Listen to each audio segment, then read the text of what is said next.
Hi, this is Mr. Marquez. I'm going to be going over sentence fragments with you one more time. What is a fragment? Well, a fragment is an incomplete sentence. It usually begins with a capital letter and ends with a period, making it look like a complete sentence, but it's not. And remember, to have a complete sentence, you need a subject and a predicate, which I will show you up here.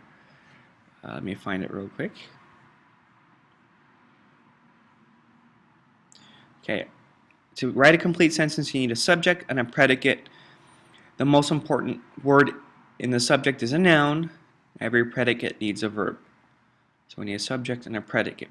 If it's missing any of these, it's a fragment. So we'll go back to our other slide. So for example, marries a clerk. That's a fragment because marries is a verb, to marry. But we don't know who's getting married. So we can fix that by saying the charming woman marries a clerk. The apartment is a fragment because that's just a subject. This is a subject. The apartment looks shabby. This is the predicate. So now we have a subject and a predicate.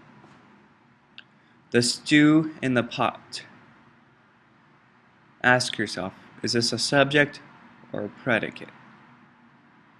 Well, looking at this, I see the stew in the pot is a subject. That's what the sentence is about.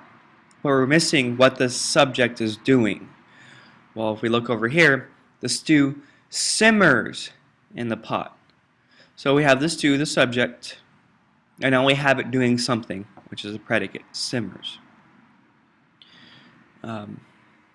How can we fix fragments? We can add a subject. That's one way to fix a fragment. So if the sentence is missing a subject, we add one. Usually the most important part of the subject is a noun. So which of these are fragments? I'm actually going to do them over here with you. So I have this ready to go for you guys. I want you to look at number 1, goes to the store. Goes to the store. Goes, we know, is a verb. To the store. Who is going to the store? That's what we're missing to make this a complete sentence. So this is a fragment.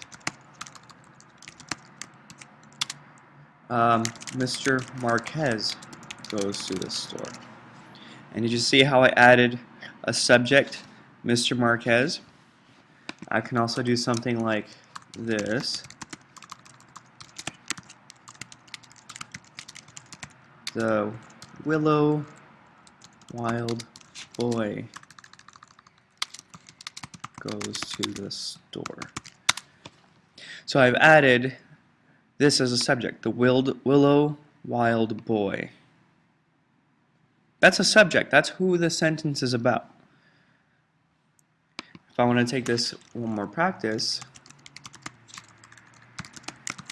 Roger goes to the store. Remember, Roger's from the story Thank You, Ma'am.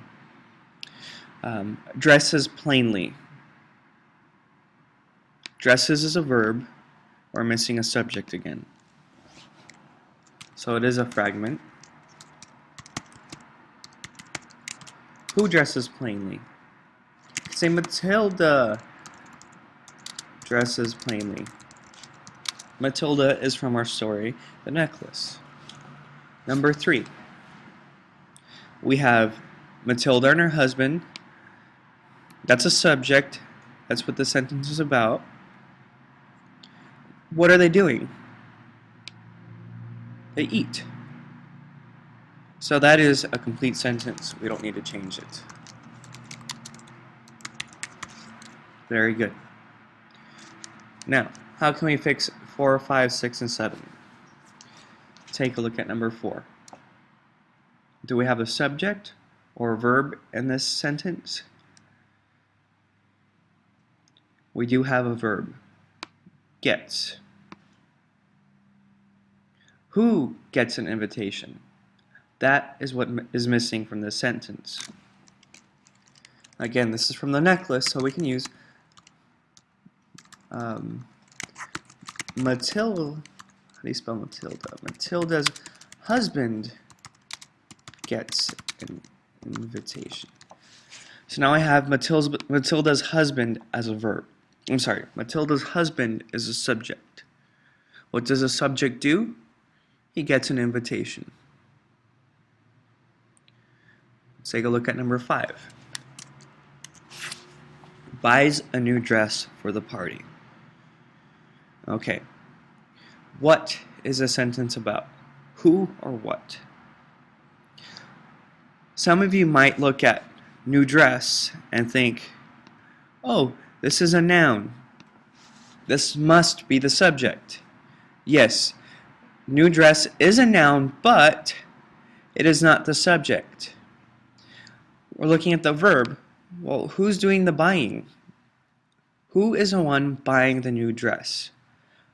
That's how we know it is a fragment, because we don't know who is actually doing that action.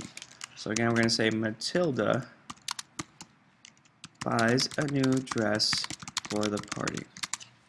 So now we have our subject, Matilda, and what she's doing. Buys a new dress for the party. Number 6. Matilda looks beautiful. Forgot the period. Matilda looks beautiful. We have a subject. So we know who the sentence is about. What is she doing? She's looking beautiful. This is a complete sentence.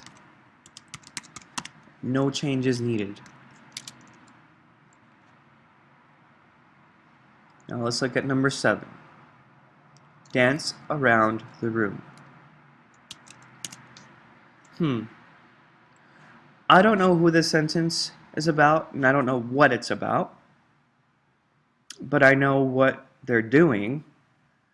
Someone or something dance around the room. Now I could say, Matilda dance around the room. I could add a subject like that, but remember, dance is a plural verb. Now if we look at our subject-verb agreements, a plural verb, an action verb, needs to add an S. We don't have that here. So I can change it to dances, but that's not the original sentence. So we don't want to do that. If you look at our chart again, we, you, or they make choices. So that one does not have the S, just like dance. So we can say, they dance around the room, or we dance around the room, or even, whoops, I'm sorry, you dance around the room. So that's it for our practice. Please take your time practicing this and looking over your workbook. Please complete pages 23 through 24 in your grammar and writing book. If you have any questions, please email me, Marquez, tcusd.net. Thank you and have a good day.